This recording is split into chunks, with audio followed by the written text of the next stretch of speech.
you want to be successful? Do you want to grow your business? Do you want to dominate the day? Then you're going to need big skip energy. Jeb, welcome to the Big Skip Energy Podcast, man. How we doing? I'm doing great. Thank you for having me on. Man, it's my pleasure. And as always, we are joined by Kayla Calendar, my co-host. Hello. Thank you also for letting me be part of this every time, Skip. I appreciate it. Well, I'm nothing if not inclusive. So, Jeb, if you would, not that you need any introduction, but for listeners that may not be familiar with you, please go ahead and introduce yourself. Well, I am the CEO of a company called Sales Gravy. We're an international sales training firm and the author of 15 books, including that book that Kayla's got right behind her called Fanatical Prospecting. So that's who I am. That's who you are, man. You tell you what, you are the hardest working man in sales. That's what right? people say. That's what people say. Yeah. Very good. Well, listen, Ulysses is my producer is going, it's just a myth. He's like, he doesn't work. I'm doing all the work. Yeah. I noticed it was his email on the invite. That's right. So that's right. Well, listen, man, I wanted to pick your brain a little bit. At this time of year, we're getting obviously between Thanksgiving and Christmas.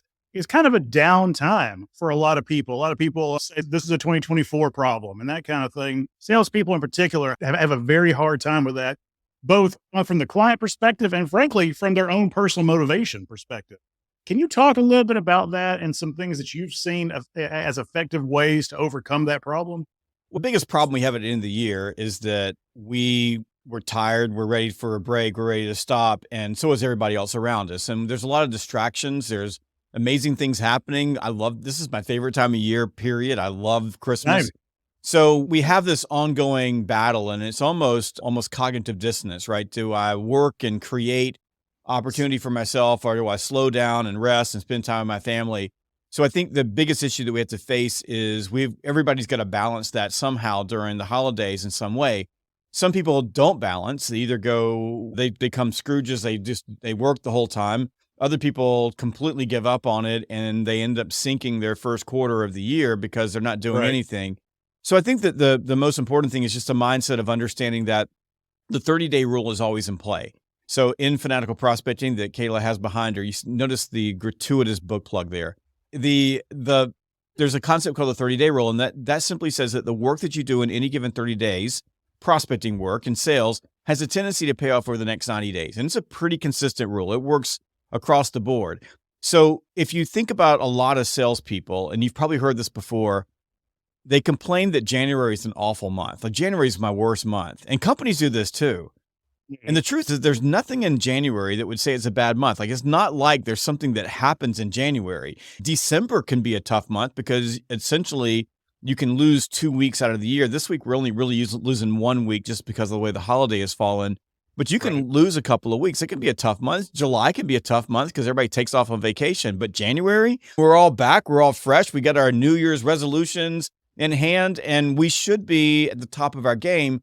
But because people basically stop between Thanksgiving and New Year's, they stop working, they stop doing the activity, they sink themselves. So I always begin with that, right?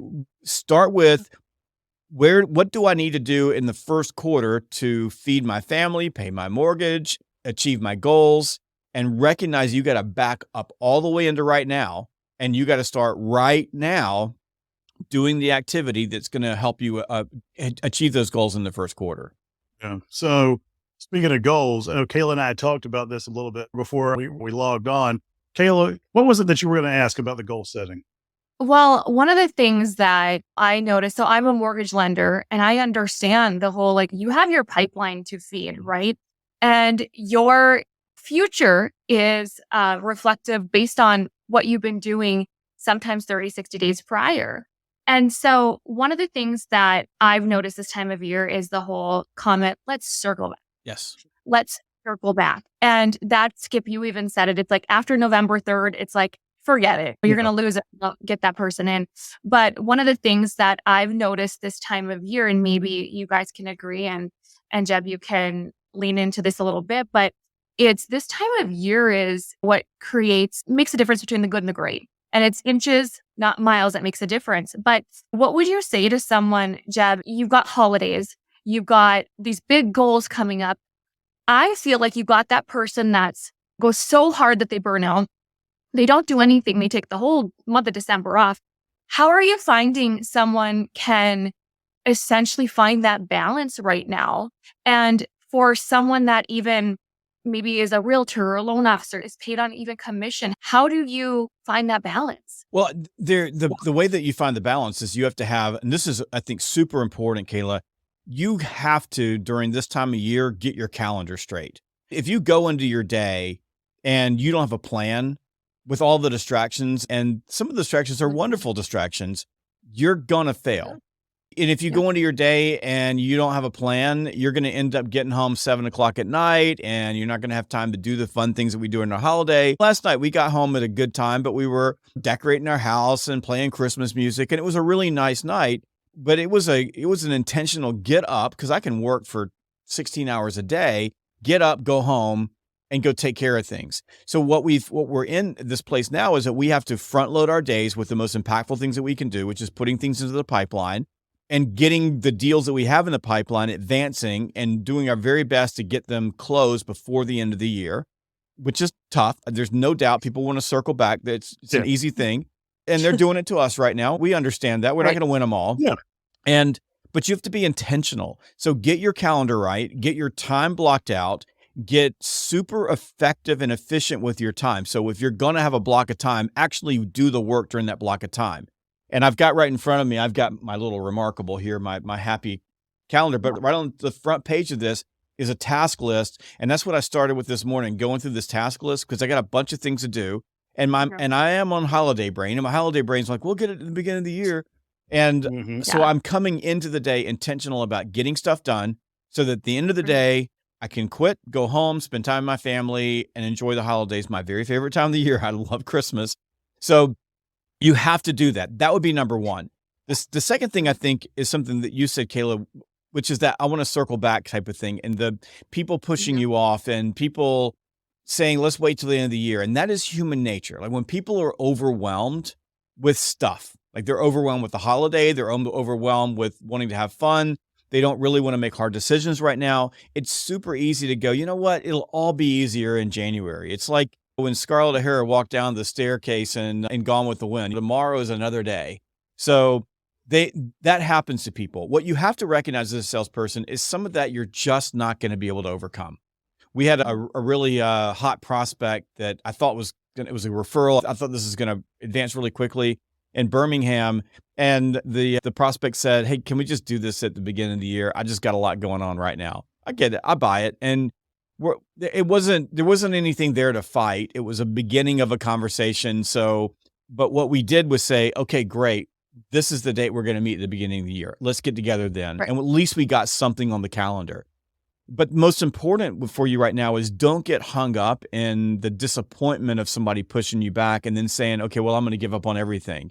Make sure that you can close what you can close. If there's a situation where someone needs to act now, then make the case that they need to act now. You got to give them a reason to be urgent on making the decision.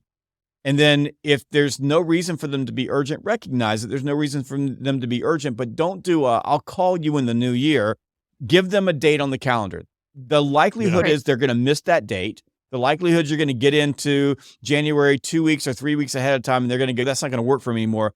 But now they owe you because they made a commitment on the calendar. It's a heck of a lot easier to move a calendar commitment than to go get a new calendar commitment and chase them down. Right. It's a good point. So, Jeb, I want to kind of keep that train of thought going and talking about the sense of urgency and ways that, for example, Kayla sells B2C, I sell B2B. And in her world, it's a different set of objections, but it's all the same stuff, right?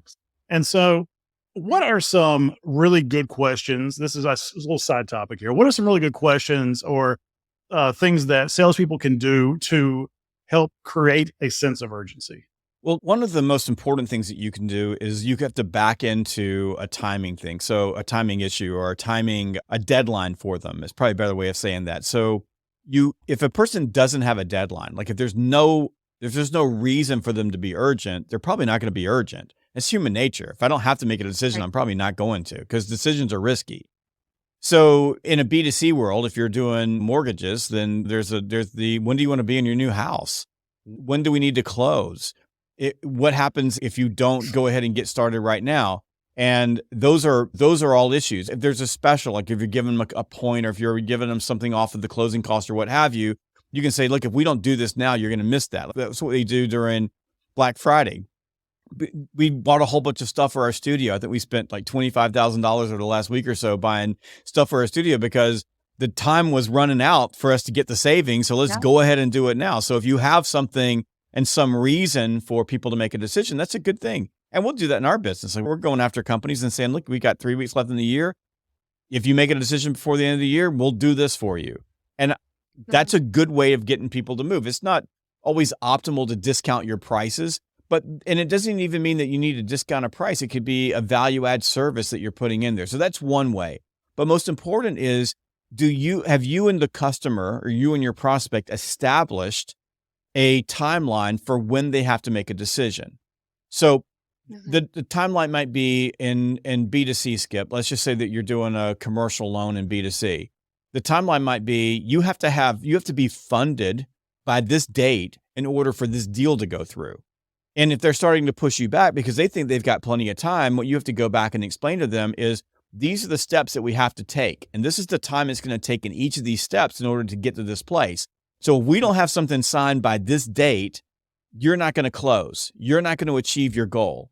And I think a lot of salespeople miss that. And buyers are just like, you deal with them all the time. They think they got all the time in the world. They're like, yeah, we'll do it in 2 weeks. You're like, wait a minute. We've got all of these things we have to do. We got to go to underwriting. We got to get here. We got to get there. So one of the things you want to think of is, how are you explaining what the timeline looks like, and how are you doing that up front? The other is, am I giving them a reason to be urgent? And then finally, if there isn't a reason for them to be urgent, just like my prospect, there was just no reason for my prospect to be urgent, and there was no reason for me to create urgency. I don't know a whole lot about them. It was a referral. We think it's a pretty good one. But so what do? I just go, okay, great. We'll schedule this in January. And that's what salespeople need to realize. But do not get yourself in a place where you start spinning in some negative circle because people push you off. And this is the other thing. And this is just a pro tip. Try to do as much of this by phone, not email. Because around the holidays, it's super easy to either ignore your email or to push you off by email. It's a lot harder when you're having the conversation with them. And then Kayla and I just had this talk about, she said, now, when you and Jeb say the phone, do you mean like actually picking up the phone, or do you mean like text? I said, no, dialing a number with a voice on the other end. yes, talk to people. Yeah, that's an important differentiation. I got off the phone with the customer this morning where we're creating urgency in this month. And I got a couple of others that are creating urgency in this month, and it's all telephone. It is. And I think too, it's like this time of year, you've got people trying to use up their vacation. And if you email them, you're going to get their out of office response. And it's now you're sitting back, but they're more likely to answer their phone or respond that way as well. Yeah, absolutely. I've got one right now where I'm doing a construction project on my lake house. And because we're up in North Georgia on this particular lake, everything takes forever. So I'm doing the same thing as a buyer. My contractor just kicked me in the rear end this morning because I've got to go sign a piece of paper for the structural engineer. And it's not a big spend, but it's like $25,000 to pay for the plans. And my brain's going, $25,000 for the plans. But my contractor said, listen, you want this thing done by March? You need to sign the piece of paper today because it's going to take 30 days to get the plans done. And every day that's ticking, and then it's going to be wintertime in North Georgia. It snows and all this other stuff. So it's like, you've got to remind people. Sometimes what you have to do is put your arm around them because they're afraid to make a decision or they're overwhelmed, and you've got to simplify it for them like a friend. I always like this, put my arm around you like a friend, and here's what we're going to do. It's going to be okay. Right. I got you. Let's go ahead and get this signed. I'll take care of it for you. And then if you're local, sometimes you just got to go to their house or go to their office and stand in front of them and say, here's the pen, here's the paper, sign there. Like, you have to do that sometimes. Absolutely. Whether it's a consumer or a business, sometimes you've got to be a little bit more assertive. Exactly. You have to make the sacrifices. And when you think about, you've got so many people right now that we just talked about trying to get through the holidays, but I feel like if people are just so focused on December, they're not forecasting, not thinking, what tips would you have for people, and even those in my industry, because that's a lot of our audience is realtors and lenders. What advice would you have about setting up your 2024 goals, especially when a lot of people might have this desperation? And we all know what happens, skipping reference, the law of desperation. How do you set your goals when so many people in this industry are grasping at straws and are just in almost a panic Yes. mode? What tips would you have for goal setting for Yeah, 20? lending got hurt. Lending got hammered. It's been in a recession. So here's what I would say to you is you talk about the law of desperation, something called the universal law of need. And it's really simple, right? The more you need something, the less likely you are to get it. It's just basic, right? So it's just how human beings work and how the world and universe works. What I would say to you is this is the perfect time of year to stop and take a step back and spend and invest time to set goals. My suggestion is block some time on your calendar. A really good time, like the Monday, Tuesday, Wednesday before Christmas, is going to get really super slow. So say, take Wednesday and say, I'm going to block 6 hours on Wednesday. And all I'm going to do is I'm going to build my personal business plan or my personal life plan for 2024. It's no different than what we're doing as a business. As a business, we're working on our 2024 plans, and we have been for the last 60 days. And we're still not finished yet. We still have work to do. But the process of building out goals, writing goals, and then sitting down with all of our people and helping them build out their goals, all that will happen between now and the 1st of January. You have to do that for yourself as well. So you just get out a notebook and you start thinking about what is it that I want to accomplish. And it's easy to be panicked, right? I totally get it. There's always, especially in real estate and lending, both mortgage and commercial, there's always a washout during these ups and downs. So when things are really good, I'm getting big mortgage companies are hiring me to come talk to 1,000 people and tell them how great they are. And when things are bad, they don't have anything to do with me, right? And everybody got out of the business. Like the 1,000 people are now 4, right? And that's who's running the world. So the people that have a tendency to stick around are the ones who are really good at what they do. And you can imagine, like, y'all as ultra performers in your industry, it's frustrating you when things really get good. And then your next door neighbor goes, oh, I'm going to be a mortgage lender now. You know, that happens, right? So you got to think, first of all, if you're still in the industry after everything has happened, you're probably doing better than most. Like you've probably got something's about you, something about your network, something about what you've done in your profession. You're still there and things are going to get better. We live in a cycle of growth, abundance, decay, and scarcity. Right now, you're in the cycle of scarcity, but you know what comes after scarcity? Springtime, and it's going to come. So we're going to be okay. Sit down quietly by yourself and think about what it is that you want to accomplish in 2024. And that can be both financial goals. It could be, these are things I want to accomplish in terms of things I want to buy or build or what have you. So one of mine is to build a 3-story porch on the front of my lake house in 2024, big goal for us. So that's a goal. So it could be things that I want to earn, financial goals, things that I want to accomplish, like tangible goals. It could be things that I want to do. So like I go on a big trip. Like last year, our big goal was we want to go to Africa, which was a great goal. We wrote that down. Which you did. Right. So it was amazing. And then there are to be goals. So what do I want to be? Like I could be a better parent. I could be a better friend. I could be better in my church. I can get a different certification. Like I can do education, books I want to read, that type of thing. So to-dos, to be's, and to haves, right? So essentially those type of goals. So write those down, write them all down. And then you got to ask this question, like, how bad do I want it? That's the number one question. How bad do I want it? Because if you don't want it that bad or that badly, you're not going to achieve the goal. So what I typically do is I write down, what are the things that I want to do? What are the things I want to be? What are the things I want to have? Write it all down, just brainstorm it all. And then look at all those goals and say, okay, well, I got these goals written down. How bad do I want these goals? And circle the ones that you're willing to go to the mat for, that you're willing to do whatever it takes for. Right. Circle those. And then as you circle those, then start thinking about each of those goals. What are the measurable steps of success that lead to that goal? In other words, what are all the little things I have to do along the way? This is why this takes 4 to 6 hours to sit down and do this. So goals should be measurable. That's a smart goal is measurable. But smart goals, right? But more than anything, it's not the goal itself that is the most measurable thing. It's the little steps along the way. So I could say I want to be a better dad. That's not really measurable. I don't know how you know I'm a better dad. But I can say that in order to be a better dad, I'm going to have dinner with my family at the table each day of the week versus sitting in front of the TV on the couch, right? I'm going to do that. Or I'm going to have 2 Saturdays a month. We're going to do these things. Like that would be a measurable steps to success. So think about it that way. And then, so here's what I want, right? Here's how bad I want to get there. And then you start laying out, how am I going to get there? What are those steps?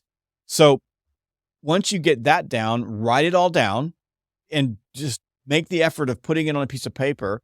And that writing down goals is just super powerful. They've been talking about this since the ancient Greeks, Right. how powerful it is, but write it down and then keep it in front of you and then start getting focused on achieving those goals. What happens, Kayla, in a time of desperation, in a time when we feel like we're in a little bit of panic, when it doesn't feel like you're in complete control of what's happening around you, and you certainly aren't. This is a tough environment for the folks in your industry.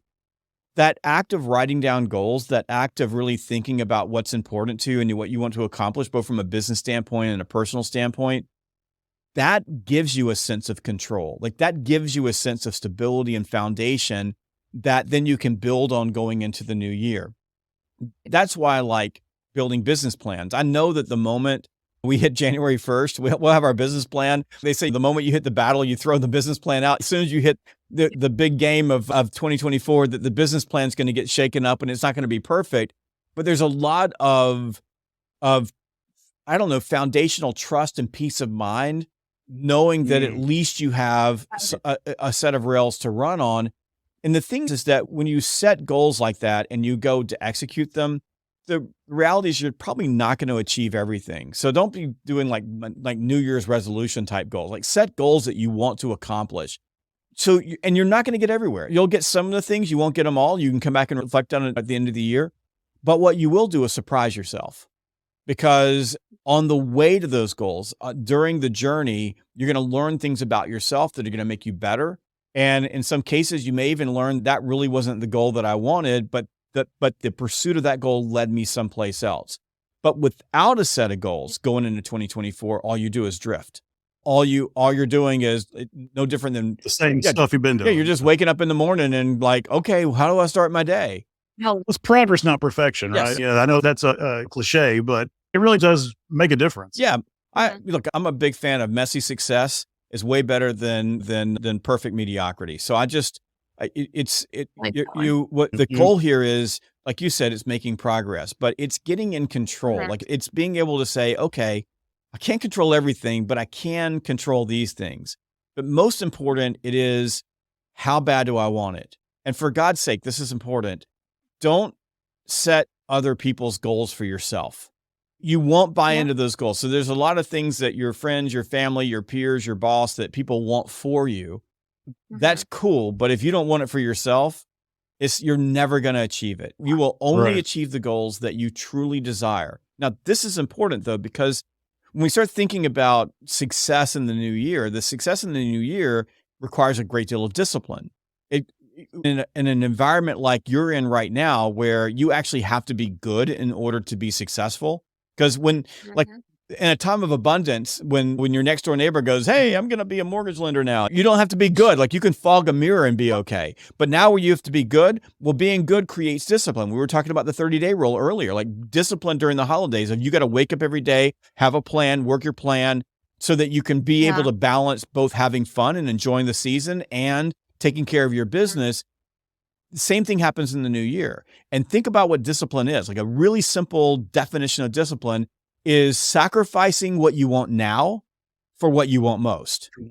If you don't know what you want most, then in the moment, right, when you really need to be working on that goal, instead of working on the goal, you're going to be watching cat videos on TikTok. But they're so funny. Well, Jeb, speaking of setting other people's goals for yourself, right? Social media, I think, has probably made that a little bit worse, because we see so easily what other people want us to see about them, right? And social selling is a good transition from that.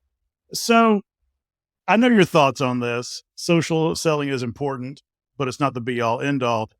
And Kayla she specializes in social selling, and I want to get your 2 cents on this and again, expand a little bit and reinforce the fact that that's not where the buck stops. It's just actually a part of a bigger overarching approach. First of all, what you see on social media is not who I really am. My life is an absolute complete disaster, but my whole goal on social media is to make you hate me because I'm so perfect. So I'm just teasing. The social media is hard. It is really difficult.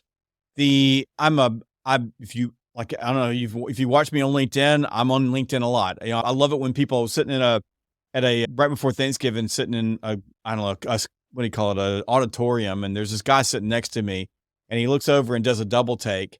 And he looks at me again. He goes, "Oh my God, you Jeb Blount?" I went, "Yeah." And he goes, "Oh my God, you're freaking everywhere." And in his mind, I'm sitting there, but I've been all over the world since then because every time he turns on his feed, he sees me, which Right. I'm like, yeah, that was Right. pretty good.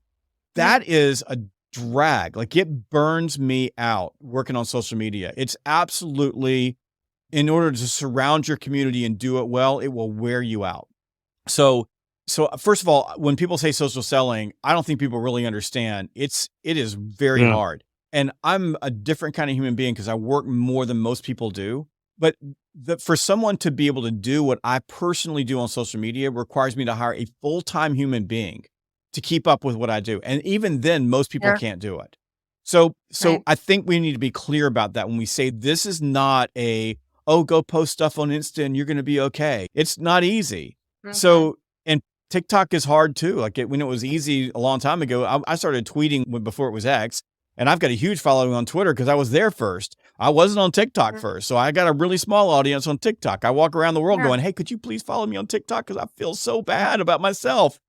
So, but you got to think, okay, first of all, I need to be there because it creates familiarity. I talk about this in fanatical prospecting, the law of familiarity. The more familiar someone is with you, the more likely they are to engage.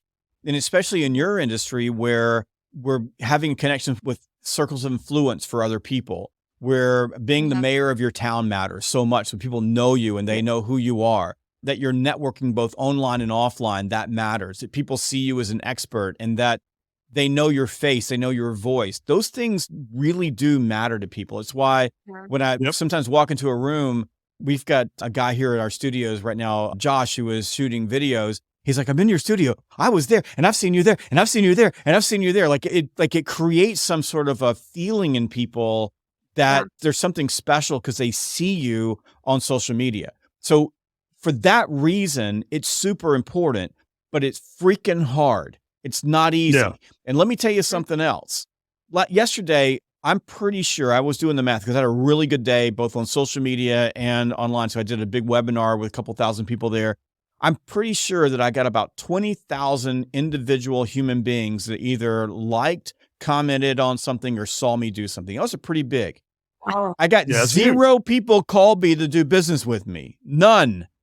Now, that doesn't mean that I don't get people. I tell people all the time, I probably have $1 million sitting in LinkedIn at any given time because people will come and say, "Hey, can you speak to our team or what have you?" But nobody called me. And that's what we Mhm. have to recognize, Skip, is that social Mhm. media is a really big deal and you will get leads from it if you do it well. And we expect that, but it does not become a substitute for talking with people. Because in Mhm. my industry and your industry, the more people we talk with, the more we're going to sell. That's simple. Mhm. What social media does is it supports your personal brand. It'll support your company brand. It'll create familiarity. It makes it a lot easier to engage with people who are familiar with you and have seen your face or have heard your voice or have seen the things that you write. And it has to become a balanced part of the way that you're going to market. And for most of us, it is not necessarily selling because we call it social selling. It is much more Right. marketing. And Mhm. when we get into some of the direct messaging apps, like on Instagram, I love the Instagram direct messaging app. I scare people every once in a while because I video call them. Or you're on WhatsApp, or you're on Messenger, or in the business world, you're on LinkedIn. There's really amazing things you can do with the LinkedIn direct messaging app. Those Mhm. things can be conduits to engaging in a sales conversation with someone or a prospecting conversation, but you have to create the environment where that is an acceptable way to connect with people Right. first. Right. So, I guess I've talked this in a complete circle, but my point is that social media absolutely matters. I wish it didn't. I would do anything to run the clock back to the mid 90s and where we didn't have social media, because it is such a burden on my life to have to keep up with it. But the fact is it matters, but it is not going to be a replacement for talking with people. So you have to pick up the phone. You got to go out in person and have conversations with people. You have to engage people at networking events, especially if you're local. Like when I say be the mayor of your town, like you need to know everything that's happening in your town. And I was having this conversation with someone in your space just this morning via email. And the message was just basic. Like you have to get out and join every civics club that's in your town. You need to go out and join young business professionals and find out all of the different professional clubs in your town. And then you have to go to the freaking networking events and shake somebody's hands and have a conversation with them. And you have to do that intentionally and do that regularly, and then use all of those in-person connections and pull them into your social connections so that the next time they see you, they're even more familiar with you and they go, hey, Skip, could you do this for me? Hey, Kayla, I was thinking about, do you know anybody who can help me with this?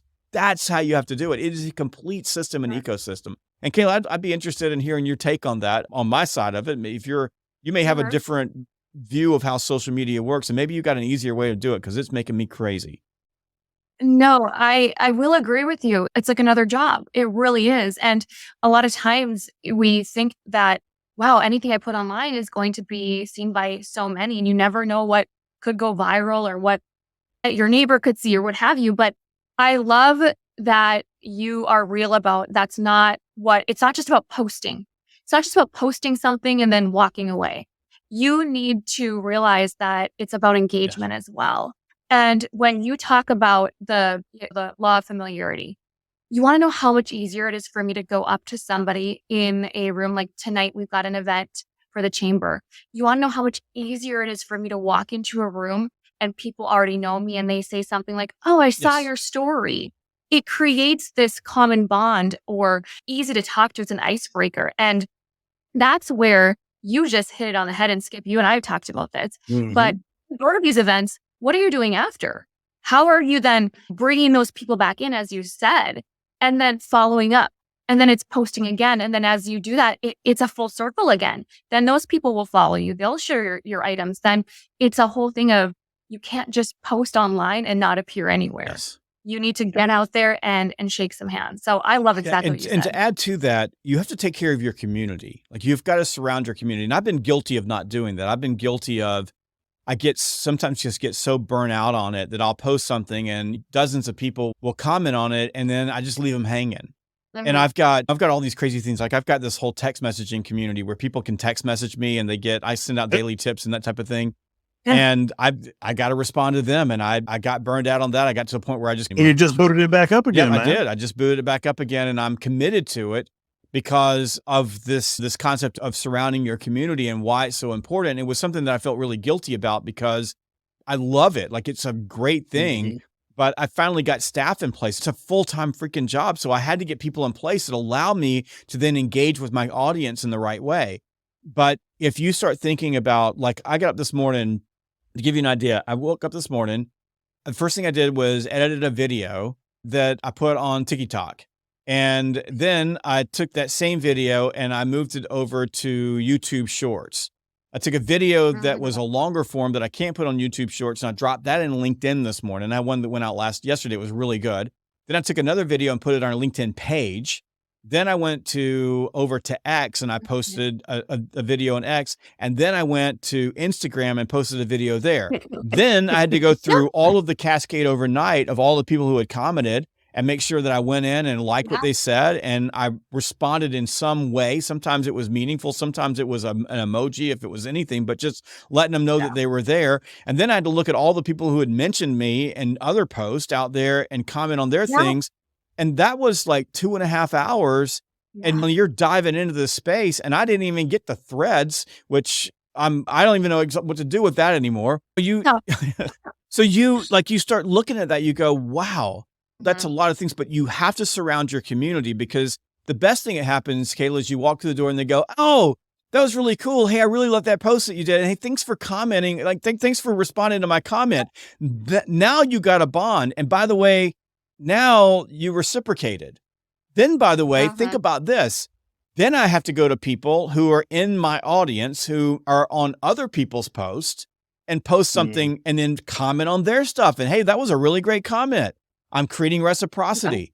And then you have to sustain that day in and day out and day in and day out and grind it out almost every day of the year. I try to take at least one day off a week from it, but even then I feel guilty because it's a monster that you have to feed all the time.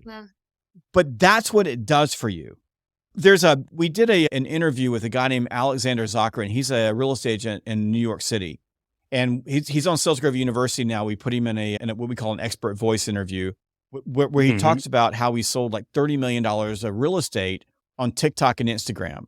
We flew to New York to interview him. He was on my podcast a while back, but we flew to New York to interview him and sat down with him. And he's like talking through how he used TikTok and how he uses Instagram, which are his two biggest channels, going through the whole thing. And then right in the middle of it, you got to love this guy. He goes, but that ain't going to sell any real estate. Like all the likes you get and all the views you get and sell any bit of real estate. He said, you have got to engage the people who engage you. He said, so what I do is I post something that's kind of cool. People like it. And he gets hundreds of thousands of views and he gets comments. And he says, I go in and I engage with every comment. And then I encourage those people to come meet me offline because most of them are in New York City because the real estate's in New York City. And he goes, that's how I sold the real estate. I didn't sell the real estate by posting and stuff. Sold the real estate by being intentional about moving the online conversation to a cafe, to a cup of coffee, to come take a look at this penthouse that I've got listed. That's how he did it. And he's like straight up with this. If you don't go talk with people, if you don't go out and have conversations, if you don't pick up the phone, you're not going to sell anything. Yep. Yeah, I love it. I love it. So, Jeb, I know we're cutting it short on time here, but I got a couple of just last thought questions for you. All right. First of all, who would you say is or has been the biggest sales influence in your life?